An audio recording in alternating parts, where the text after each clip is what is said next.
시청자와 함께하는 시민데스크. 온 국민을 놀라게 한 흉기난동 범죄 소식이 연이어 들리고 있습니다. 일상을 위협하는 흉악범죄가 국민 불안을 높이고 있는 만큼 언론의 심도 있는 보도가 중요할 텐데요. 오늘 시청자 비평 리뷰 Y시간, 흉기난동 범죄 소식을 전한 YTN 보도를 살펴봅니다. YTN 뉴스에서 전해지던 이야기가 영화로 재탄생하면 어떤 느낌일까요? 소소한 궁금증에서 시작된 유익한 콘텐츠, 영화는 실화다 제작기로 에필로그 Y를 채워봅니다. 잠시 후에 만나보시죠.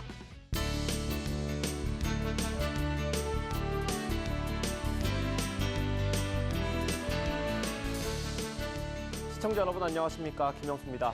YTN 탐사 보고서 기록 강제동원 편이 한국영상기자협회에서 주는 멀티보도 부문 이달의 영상기자상을 수상했습니다. 수십 년 동안 이어진 강제동원 손해배상 청구 소송 자료를 다각도로 분석하고 이어지는 심층 취재를 통해 피해자의 삶을 깊이 있게 조명한 부분이 높게 평가받았습니다. 여전히 호평이 끊이지 않고 있습니다. 유익한 콘텐츠인 만큼 YTN 홈페이지와 유튜브를 통해서 꼭 한번 시청해 보시기 바랍니다. 그럼 이번 주 시민데스크 시청자 비평 리뷰 Y로 시작합니다.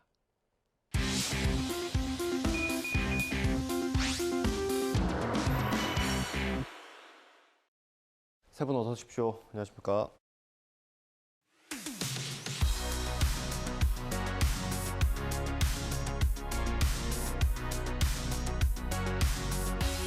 네, 시청자 비평 리뷰 Y 시작하겠습니다. 먼저 김지연 시청자 평가원이 가져오신 오늘의 주제부터 들어보겠습니다. 최근 잇따라 벌어진 흉기 난동 사건들. 강력한 처벌의 경고에도 불구하고 끊이지 않는 살인 예고글까지. 치안만큼은 세계 최고를 자부하던 한국 사회에 연일 새빨간 경고등이 켜지고 있는데요. 오늘 리뷰와이에서는 불특정 다수나 일면식이 없는 사람들에게 무차별적으로 행해지고 있는 소위 묻지마 범죄, 흉기 난동 범죄 소식을 전한 YTN 보도들을 살펴보겠습니다. 네, 최근 흉기 난동 범죄가 잇따르고 있습니다. 모방 범죄 그리고 살인 예고글까지 나오면서 언론 보도가 쏟아지고 있죠. 실장님, 지금 상황 어떻게 보세요? 네, 이게 끔찍한 범죄가 잇따라서 사실 보도를 하는 입장에서도 안타깝고 사실 곤혹스럽습니다. 이 뉴스라는 게 안방에서 가족들이 모여서 보는 거잖아요. 근데 이런 끔찍한 소식을 한 번도 아니고 두 번, 세 번 보도하는 게 굉장히 힘든데, 그렇기 때문에 이제 보도를 할 필요가 있는 것만 보도를 하고, 그러니까 과대하게 보도하지 말고 사실을 중심으로 하고, 그 다음에 이제 재발 방지나 대책을 위주로 보도하는 게 좋겠다 이런 생각을 했고요. 또 요즘 보면은 이게 범죄의 성격이 과거 기자 시절에 보면 뭐 관악산 발발이다, 그리고 뭐 대도 누구다 이런 식으로 반복적으로 한 사람이 저지르는 범죄가 아니라 주변에서 그냥 쉽게 볼 수 있는 사람이 범죄를 저지르고 또 흔하게 주변에서 알만한 사람들이 예를 들어 당하고 그런 게 좀 특징적인 것 같고요.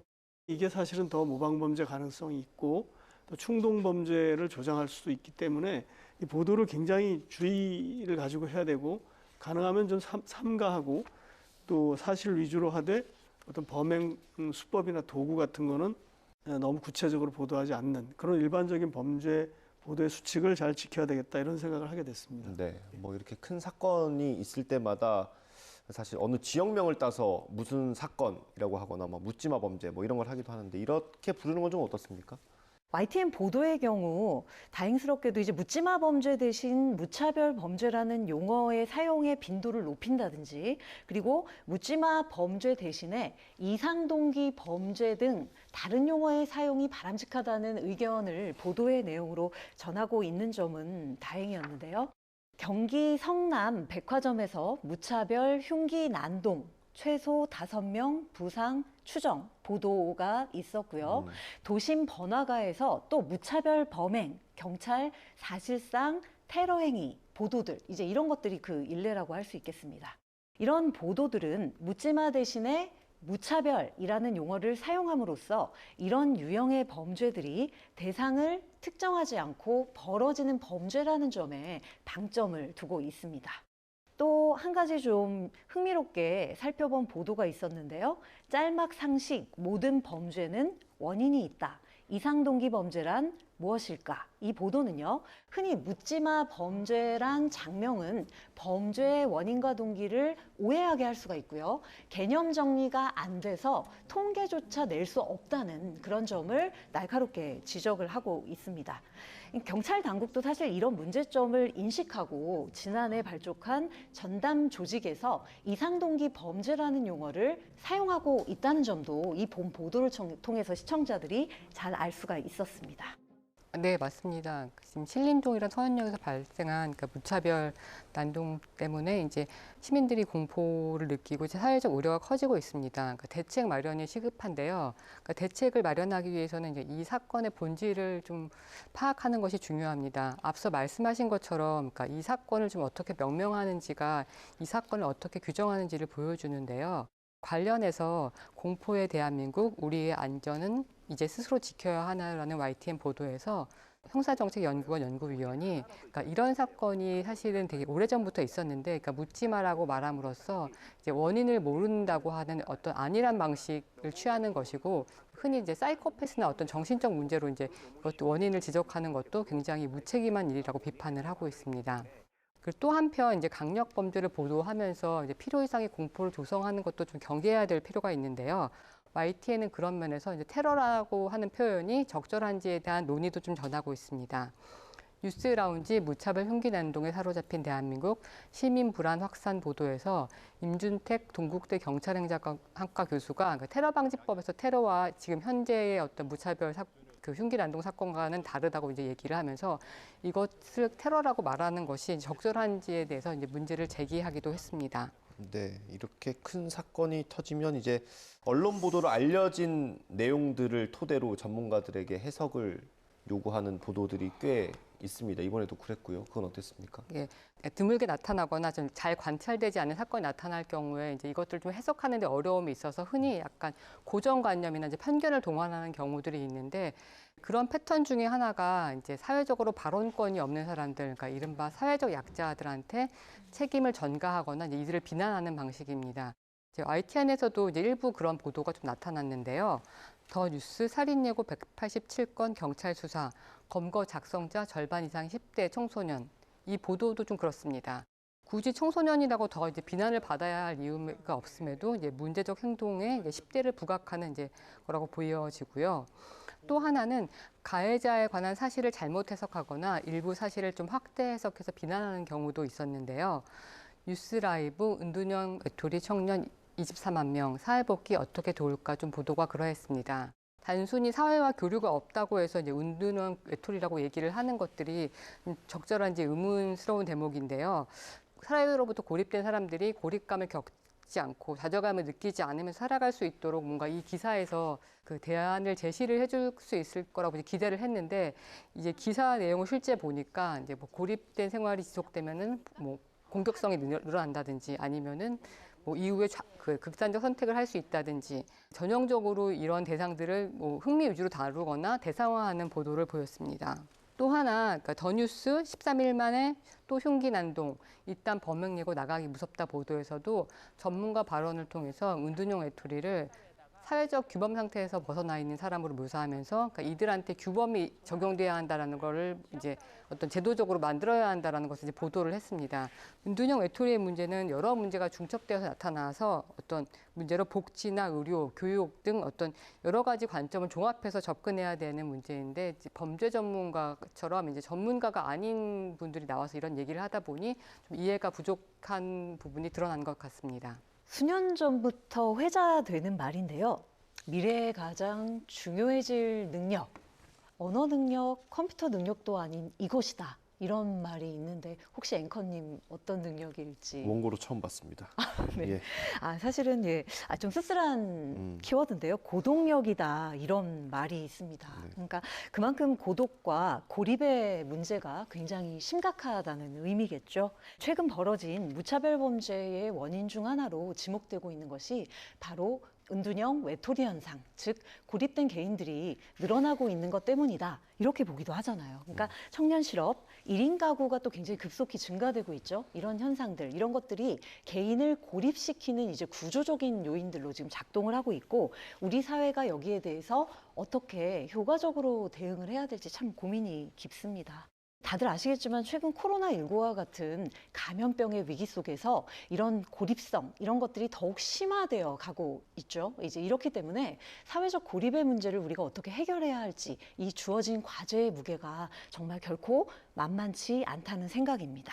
문제의 원인을 특정 개인의 정신병력이나 반사회적인 성향 등에 가두지 말고 이와 같은 강력 범죄들을 빈발시키는 우리 사회 전반의 기류는 없는지 언론이 꼼꼼히 짚어보고 점검해 보아야 할 때라는 생각이 들었습니다.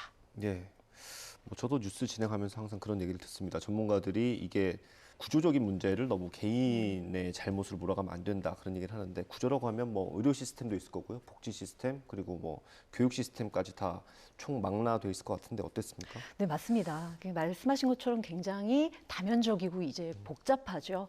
YTN에서도 전문가 대담 보도 굉장히 장점인데 이 부분에서 이 부분을 굉장히 중점적으로 짚어주고 있는 그런 부분들은 굉장히 좋았던 것 같은데요. 앞에서 언급해 주셨지만 본 문제를 지적했던 승재현 한국형사법무정책연구원 선임연구위원과의 전화 대담이 굉장히 저에게는 무겁게 다가왔습니다. 무차별 범죄의 원인을 동기 없음 혹은 사이코패스와 같은 정신장애의 문제로 단순하게 우리가 환원해 온 것에서 나아가서 이 앵커께서도 지적을 하신 그 복합적 문제의 원인을 규명하는 국가적 차원의 적극적인 노력들이 필요하다는 점을 강조한 굉장히 유익한 대담이었습니다.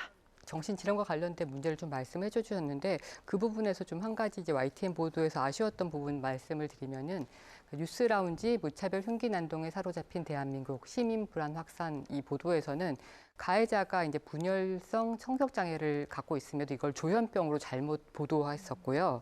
그리고 서현역 흉기 난동범 정신질환 진단 오늘 구속영장 보도에서도 정신질환이 사건이 원인이 아님에도 그러니까 제목을 통해서 이제 정신질환의 맥락을 강조를 하면서 정신질환을 가진 사람들에 대한 어떤 편견을 강화하는 듯 보도를 했습니다.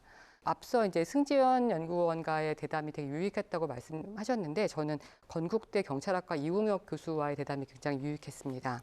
더 뉴스 살인 예고 187건 경찰 수사 이 관련 보도를 보면요. 전반적인 사회적 맥락을 고려해서 뭐 교정기관이라든지 사법기관이라든지 복지부, 뭐 지자체, 교육기관들이 다 함께 참여를 해서 이 문제를 좀 진단을 하고 무차별 범죄와 이 어떤 사회 안전의 문제를 국가 정책의 아젠다로 다뤄야 한다는 것들을 얘기를 했습니다. 한편으로 저는 미디어를 연구하고 가르치는 사람으로서 미디어의 영향에 대해서 각별히 언론이 조금 더 주목을 해주셨으면 좋겠다 그런 생각을 했는데요. 신림동 흉기 난동 범죄의 경우 인터넷 커뮤니티 내에서의 왜 갈등이 있었다고 하잖아요. 이 갈등도 범행의 기폭제 중 하나라는 그런 보도가 있었는데요. 소위 디지털 세대라고 하는 요즘 세대. 이제 디지털 공간을 자유롭게 넘나든다 그래서 이제 디지털 유목민이라고 하기도 하고요. 그다음에 디지털로 태어나고 디지털로 살아간다라는 의미에서 디지털 네이티브라고 할 정도로 미디어 공간이 이들의 일상 공간이자 중요한 사회적인 공간이기도 합니다. 온라인 공간의 건강한 환경을 만들어 나가기 위해서 우리가 어떻게 해야 될까? 여기에 대한 고민을 모아야 하는 것이 굉장히 절실한 과제라고 할 수 있겠습니다. 아시다시피 신림동, 분당, 흉기 난동 사건 이후에도 지금 이런 사건들이 계속 벌어지고 있다는 점이 굉장히 우려스럽습니다. 일상 속에서 미디어 환경이 이처럼 급속하게 팽창되고 있는 만큼 미디어와 폭력 행위 간의 상관성을 재차 점검하는 작업이 이 새로운 미디어 환경에서 굉장히 필요해 보이고요. 또 아울러 SNS와 같은 미디어들이 과시욕구와 비교 심리를 부추기고 이로 인해서 상대적 박탈감과 부정적 정서들을 또 양산한다는 그런 지적들도 적지 않습니다. 여러모로 들여다볼 지점이 많다는 의미겠죠. 미디어와 관련해서요. 네, 알겠습니다. 실장님께서 좀 첨언을 해주시겠습니까? 네, 사실 뭐 범죄가 이게 개인의 그 행위지만 사회적 현상이지 않습니까? 그렇기 때문에 미디어가 어떻게 보도하느냐가 정말 중요하고 그래서 이제 주의 깊게 정말 보도를 하고 또 주의를 해가면서 보도를 하고 있습니다. 최근에 그 범죄 현상은 이렇게 비슷한 범죄를 여러 사람이 비슷하게 저지르는 그런 형태인 것 같습니다. 사실 근데 이제 법이 약해서 그렇다면 법을 강화하는 것이 당연히 맞고요. 근데 이제 법 때문에 그런 게 아니라 아까 말씀하셨던 그 사회적인 현상 때문에 그렇다면 사회적인 현상을 바로 잡아야 되는 게 맞다. 이게 해결책을 찾도록 언론이 함께 노력하는 길에 서야 되겠구나 그런 생각을 하게 됩니다. 네, 알겠습니다. 뭐 이런 사건 사고가 반복되면 안 되겠죠. 그래서 대책이 필요할 텐데 대책과 관련된 기사들 어땠는지 궁금합니다. 앞서서 사회 구조에 대한 주목을 말씀하셨는데요. 관련해서 저는 차량 돌진에 이어 흉기 난동까지 범행 심리는 이라는 보도가 좀 기억에 남습니다. 범죄 상황에서 이제 개인은 어떻게 행동을 해야 되느냐라고 이제 앵커가 질문을 했는데 이 질문에 대해서 아까 말씀드린 이웅혁 교수가 이제 그런 질문 자체가 이제 문제라고 답한 것이 굉장히 인상적이었습니다. 기본적으로 국가라는 거는 국민의 안전을 최우선으로 해야 되는 건데 개인 행동 요령을 묻는다는 것 자체가 약간 각자 도생의 어떤 그런 것들을 보여주는 거기 때문에 문제라고 얘기를 하면서 이제 국민의 안전이 국가의 중요한 행위이므로 이제 범국가적 차원에서 요인을 파악하는 게 필요하다. 그리고 이제 대안을 제시하는 게 필요한데 다만 이제 앞에서도 여러 가지 뭐 이것들이 교육이나 복지 이런 것들이 다 얽혀 있는 문제이므로 같이 살펴보면서 어떤 형사사법의 어떤 패러다임이 바뀌어야 되기 때문에 그런 것들을 고민해야 한다는 것들이 굉장히 좀 인상 깊게 다가왔습니다. 박사님 말씀대로 향후 이런 일이 재발되지 않도록 국민 안전을 책임져야 할 입법, 사법, 행정 차원의 이제 적극적인 노력의 필요성이야 정말 두말할 나위가 없어 보이고요. YTN 보도 역시 이 부분을 비중 있게 역시나 다루고 있었는데요. YTN은 범죄자의 신속한 신상 공개 필요성, 살인 예고글의 처벌 수위를 강화, 그리고 가석방 없는 종신형 도입 등이 필요하다는 전문가 인터뷰들을 무게감 있게 전하고 있습니다. 제 눈에 또 들어왔던 보도 하나는요. 법무부 절대적 종신형 사법 입원제 추진 쟁점은 이 보도였는데요. 앞서 언급한 전문가 의견들을 일방적으로 YTN이 전하는 데 그치지 않고 이들 의견에 대한 반론 역시 챙겨봐야 한다는 요점을 이 보도가 잘 전하고 있다는 점에서 저는 이제 눈길이 갔는데요. 이 보도가 균형감은 물론 심층성을 높인 보도라고 하겠습니다. 또 해외 사례를 참조하고 대책의 방향성을 논하는 것 역시 언론의 중요한 역할 중 하나라고 생각합니다. 앵커 리포트, 무차별 범죄 매일 5건 발생, 과거 일본은 어떻게 대응했나? 이 보도는요, 아주 유익했습니다. 과거 일본의 경우에도 왜 도리마 범죄, 토리마 범죄라고도 하더라고요. 길거리 흉기 난동 사건들이 과거에 횡행했었는데 이에 대해서 일본 정부가 어떻게 대응을 했는가? 그리고 이런 대응의 결과 어떤 점들이 좀 좋아졌는지 이제 이런 부분들을 살펴보고 있는 보도였는데요. 아까 해설위원님께서도 말씀하셨지만 엄벌만 강조할 것이 아니라 사회가 이런 중장기적인 사회대책 쪽으로 반응했다는 점 이런 것들을 상기하는 보도였다는 점에서 개인적으로 공감이 갔습니다. 네, 알겠습니다. 오늘 리뷰와의 내용 정리 한번 해보겠습니다. 이것만은 꼭 시간입니다. 평가원님부터 한 줄 요약 들어보겠습니다. 흉기 난동 범죄 제대로 따져 물어야 할 때 이처럼 흉기 난동 범죄는 면밀한 분석을 통해 원인과 동기를 파악하고 실효성 있는 대책들을 내놓아야 하는 시급한 사회적 사안입니다. 단기적 처방이 될 만한 것들은 신속하게 도입하고요. 국가적 차원의 중장기적인 대책 마련 역시 놓쳐서는 안 됩니다. 더 빨랐어야 하지만 한 발 늦은 지금이라도 본 문제의 해결을 위해 우리 사회가 흉기 난동 범죄에 대해 제대로 따져 물어야 할 때입니다. 이런 범죄가 더 이상 우리 사회에 발붙이지 못하도록 YTN의 송곳 질문들이 계속 이어지길 기대합니다. 네, 다음 이선민 박사님 한 줄 평 들어보겠습니다. 흉기 난동 범죄 재발 막는 근본적 방안에 주목해야. 사회적 양극화와 사회 전반의 박탈감, 좌절감, 고립감 등이 이번 사건의 원인으로 지적됩니다. 사회가 복잡해지고 범죄의 원인과 양상도 이전과는 달라지고 있습니다. 전문가들의 지적처럼 처벌의 강화만으로는 문제를 해결하기 어려워 보입니다. 이번 사건에 대한 종합적인 분석과 함께 차분한 대안 제시가 필요해 보입니다. 네, 오늘 리뷰와의 순서는 여기서 마치도록 하겠습니다. 세 분 오늘 말씀 잘 들었습니다. 감사합니다.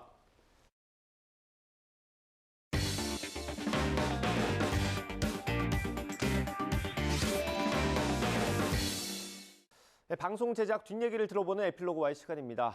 이 영화 어디서 본 것 같은데 하는 궁금증을 해결해드리는 YTN 콘텐츠가 있습니다. 바로 영화는 실화다인데요. 알고 보면 더 유익한 정보만을 선별해서 3분 정도 만에 모았다고 합니다. 영화팬의 반응이 뜨겁다고 합니다. 어떻게 만들어지는지 지금 바로 소개해드립니다.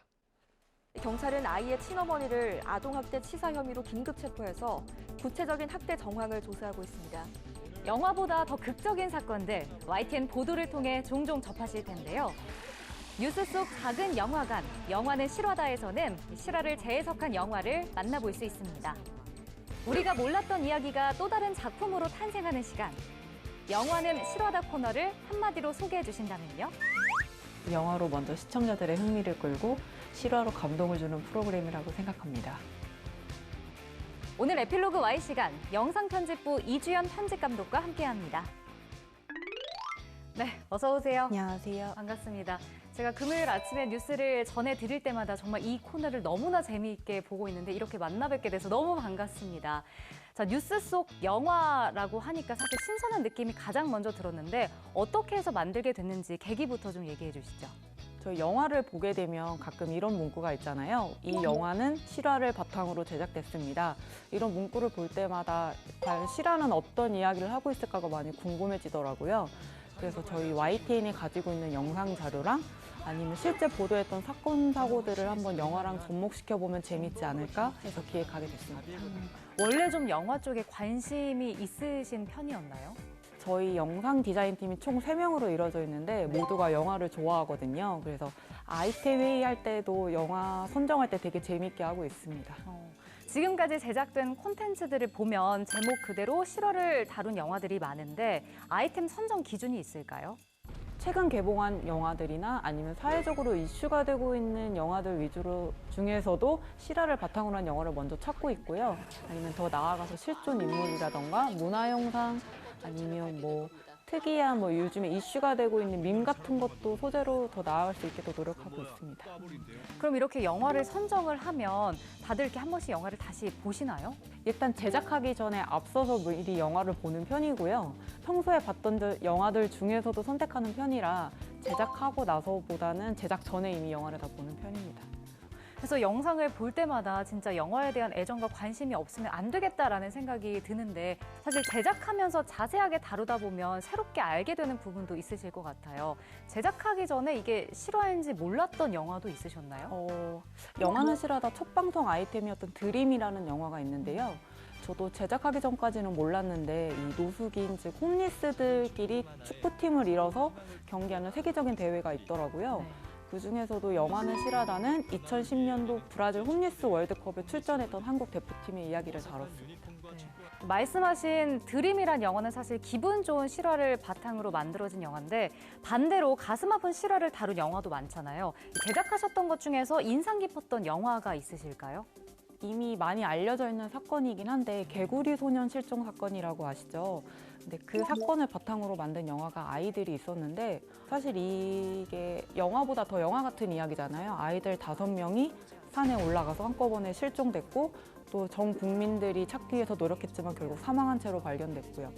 그리고 아직도 진범도 밝혀지지 않았는데 시간이 너무 많이 지나서 사람들이 기억을 잘 못하는 경우가 있더라고요. 그래서 이거를 제작할 때 사람들이 이 사건을 한 번 더 기억해줬으면 하는 마음이랑 또 진범이 꼭 잡혀줬으면 하는 마음을 담아서 제작했습니다. 그럼 개인적으로 이 감독께서 좀 애착이 가는 편도 있는지 궁금합니다. 얼마 전에 그 7곱 어린이 계모 사건이라고 해서 실화를 바탕으로 한 영화가 있었는데요. 제목이 어린 의뢰인이라는 영화였어요. 그게 요즘에 아동학대 사건들도 많이 일어나고 해서 되게 감정이입을 해서 많이 담아서 제작했던 것 같습니다. 네, 저희가 안 그래도 뉴스에서 아동학대 소식을 많이 요즘에 전하기도 하는데 이제 얘기해 주신 작품을 한 번쯤 이렇게 찾아보셔도 좋을 것 같습니다. 저도 개인적으로 이 코너를 보고 직접 봤던 영화가 있거든요. 혹시 이렇게 주변에서 반응이 왔던 적도 있나요? 주변에서 잘 보고 있다는 이야기는 많이 듣고요. 뭐 아일라라던가 아니면 최근에 그 77 런던 테러라는 사건을 배경으로 한 영화가 있었는데 잘 몰랐던 영화들도 아 실화였구나. 그래서 다시 한번 영화를 보시는 경우도 있더라고요. 그럼 혹시 시청자 댓글 중에서 좀 기억에 남는 글도 있었나요? 기억에 남는 댓글은요. 아이들 영화 했을 때 개구리 소년 실종 사건이 아직 진범이 잡히지 않았잖아요. 그래서 댓글에 진범은 이 프로그램을 꼭 봤으면 좋겠다 이런 댓글들도 있어서 되게 흐뭇하게 봤던 것 같습니다. 자, 영화를 소개하고 보시는 분들이 각각 느끼는 것도 다르겠지만 제작진이 시청자분들께 소소하게 전하고 싶은 메시지는 뭐가 있었나요? 사실 뭐 세상을 바꾸겠다는 거창한 메시지는 없고요. 네. 시청자분들이 이거를 봤을 때 아, 실화는 이랬구나. 그래서 좀 재미도 느끼고 감동도 느끼고 좀 때로는 분노도 느낄 수 있는 그런 정도면 만족합니다. 어떤 특징을 가진 영화이냐에 따라서도 편집 포인트가 달라질 것 같은데 이 영화는 실화다. 편집 포인트가 있을까요? 저는 개인적으로는 인터뷰나 녹취를 되게 중요하게 생각을 하는데요. 편집할 때 보면 인터뷰를 자주 듣게 되는데 그 녹취를 듣다 보면 제가 그 현장에 있는 것 같은 느낌도 들고 아니면 옆에 그 당사자가 있는 것 같이 생생하게 느껴지는 경우가 많더라고요.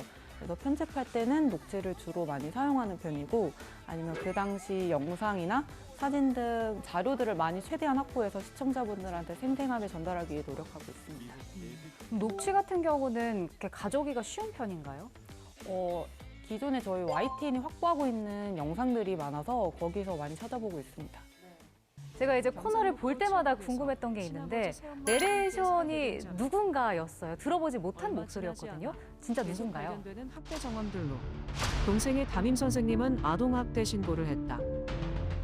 변명만 하는 새엄마. 아이들은 학대 가정으로부터 격리되지 못했다. 저도 그 질문 굉장히 많이 듣고 있는데요. 아니면 선배들께서도 이 목소리는 한 번도 들어본 적 없는데 아니면 또 너의 목소리냐라고 물어보시는 경우도 있는데 AI 더빙 프로그램을 활용해서 AI 목소리가 지금 나레이션을 더빙하고 있습니다. AI가 이제 내레이션까지 한다고 하니까 진짜 기술이 많이 발전한 걸 좀 느끼게 되는 것 같습니다. 근데 사실 영화가 보통 이제 2시간이 넘는 길이를 가지고 있는데 이걸 2분으로 압축하려면 사실 고민도 많으실 것 같아요. 어려운 점은 없으세요? 사실 제작할 때 제일 많이 고민되는 부분이긴 한데요. 이 실화라는 것 자체가 워낙 양이 방대하고 또 기승전결을 갖춰서 시청자분들한테 전달하기 위해서는 되게 핵심적인 부분만 선별을 해야 되는데 사실 방법이 딱히 있다기보다 사전조사를 좀 더 철저하게 하려고 노력하는 편입니다. 사전 조사는 그럼 어떤 식으로 하세요? 뭐 검색을 많이 하시는 건가요? 보통 영화 자료 같은 경우나 이런 거는 영화사에 직접 연락을 하는 편이고요. 아니면 더 나아가서 저희가 현장에 가서 취재를 할 수도 있고 아니면 그 당시 사람들한테 직접 연락을 취해서 사진 자료를 구하는 경우도 있습니다. 직접 이렇게 연락도 취해야 하고 하는 일이 많으신 것 같은데 그런 점에서 어려움은 없으신가요? 일단은 사전 취재에 많은 시간을 할애하다 보면 제작 기간이 짧아져서 약간 고민되기도 하는데요. 그래서 사전 취재할 때 그래도 이 이야기를 꼭 들어보고 싶다 아니면 또 이 영상이나 사진 자료를 꼭 구해보고 싶은 경우에는 시간이 많이 들더라도 많이 연락을 취해서 협조를 구하는 편인데 그럼에도 불구하고 그 실화 당사자분들께서 열심히 협조해 주셔서 되게 감사하게 여기고 있습니다. 근데 이제 아이템 선정도 하시고 이렇게 취재도 하시고 편집도 하시고 일은 안 힘드세요? 사실 너무 힘듭니다. 지금 한 명에서 보통 사전 취재부터 제작, 그다음에 나레이션 원고까지 전부 다 소화하고 있는데요. 자기가 하는 이 업무 위에도 여러 팀원들이 서로 자기 일처럼 도와주고 있어서 생각보다 수월하게 하고 있습니다. 영화는 실화다에서 이제 소개하고 싶은 영화 아니면은 우리 이 감독께서 좀 이렇게 염두에 두고 있는 아이템들도 있을까요? 요즘에 날씨가 매우 덥잖아요. 그래서 약간 등골이 서늘해질 수 있는 공포 영화를 하면 눈여겨보고 있는데 뭐 옥수역 귀신이라던가 약간 도시괴담이나 미스테리 같은 소재를 다루는 영화도 많아서 아마 재밌게 제작할 수 있을 것 같습니다. 마지막으로 앞으로 영화는 실화다 어떻게 만들어 나갈 예정이신지 이야기도 해주시죠. 영화는 실화다. 많은 시청자분들이 봐주셨으면 좋겠는데 저는 일단은 다음 주가 궁금한 방송을 만드는 게 목표고요. 시청자분들이 다음 주에는 어떤 영화를 할까 아니면 어떤 실화를 이야기해 줄 수 있을까라고 궁금해지는 프로그램이었으면 좋겠습니다. 앞으로도 영화는 실화다 통해서 몰랐던 실화를 바탕으로 만든 영화들 시청자분들께 많이 소개해 주시기 바랍니다. 오늘 함께 해주셔서 고맙습니다. 감사합니다.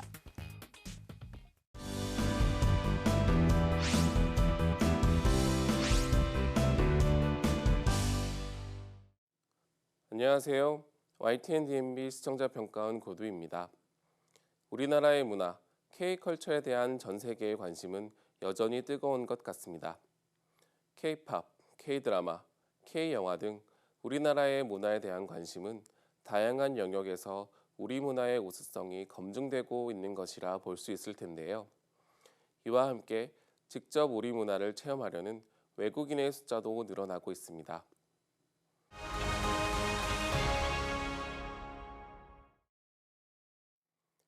글로벌 나우는 재외동포들로 구성된 해외 리포터들이 직접 전하는 해외 소식과 한인 사회의 다양한 이야기를 소개하는 프로그램인데요.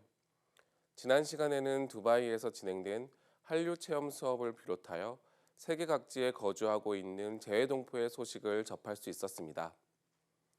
먼저 코로나19 이후에 처음으로 오프라인에서 진행된 두바이의 한국 문화 대면 강좌와 관련된 소식이었습니다. 우리에게는 여름철 보양식인 삼계탕을 히잡을 두른 외국인이 만드는 모습이 매우 인상적이었는데요. 24명을 모집하는 대면 강좌에 60명이 넘게 지원했다는 부분에서 우리나라의 음식과 문화에 대한 관심이 높다는 것을 알 수 있었습니다. 다음으로는 세계 곳곳에서 발생하고 있는 교통비나 임대료와 같은 고정비용의 증가와 관련된 내용이었습니다. 세계에서 가장 물가가 비싼 도시 1위에 선정되기도 했던 미국 뉴욕은 지하철 이용료의 상승 외에도 교통혼잡료 징수와 같은 정책이 시행될 예정으로 재외동포의 부담이 커질 것으로 예상되고 있다고 합니다. 독일의 임대료 상승도 이와 같은 맥락의 소식이었습니다. 독일의 부동산 매매는 작년에 비해 감소하고 있는 추세라고 하는데요. 고금리와 고물가가 지속되고 있는 것이 원인이라고 합니다. 부동산 매매 수요가 감소하면서 대신 거주지를 임대해서 생활하는 우리나라 유학생이나 주재원들의 고충이 심해지고 있다는 소식이 전해졌습니다. 독일의 임대료 상승 소식에서 우리나라와 다른 독일의 임대 방식이 소개되었습니다. 일반적으로 세입자가 주택을 선택하는 것이 우리나라의 방식일 텐데요. 이와 달리 주택을 소유한 집주인에게 임차를 희망하는 사람이 자기소개서와 재정 상황을 전달하고 이후 면접을 진행해서 결정되는 독일의 임대 제도가 매우 독특하게 느껴졌습니다. 재외동포가 어려움을 겪고 있다는 소식이 있었지만 긍정적인 미래를 꿈꾸는 동포의 소식도 접할 수 있었습니다. 브라질로 이민을 간 1.5세대의 재외동포에 대한 내용이었는데요. 학창시절 괴롭힘을 벗어나기 위해 주짓수를 시작하였고 현재는 주짓수의 도복을 제작하는 사업가가 되었다는 내용이었습니다. 인상 깊었던 내용은 빈민촌 아이들을 방문하여 도복을 기부하고 주짓수를 무료로 가르친다는 부분이었습니다. 비싼 주짓수 도복을 구입하기 어렵고 수강료를 내기 어려운 청소년들을 대상으로 선행을 하는 재외동포의 모습과 함께 아직은 고생하는 중이며 앞으로 꿈을 끝까지 따라가야 한다는 그의 말이 가슴 깊게 남았습니다. 해외 뉴스를 통해서 많은 국제 정세를 알 수 있지만 해외에서 거주하고 있는 재외동포의 삶을 직접적으로 알기는 어렵습니다. 이런 측면에서 글로벌 나우는 재외동포의 목소리를 직접적으로 접할 수 있기에 매우 유익한 프로그램입니다. 재외동포에 대한 다양한 소식을 앞으로도 자주 접할 수 있기를 바랍니다.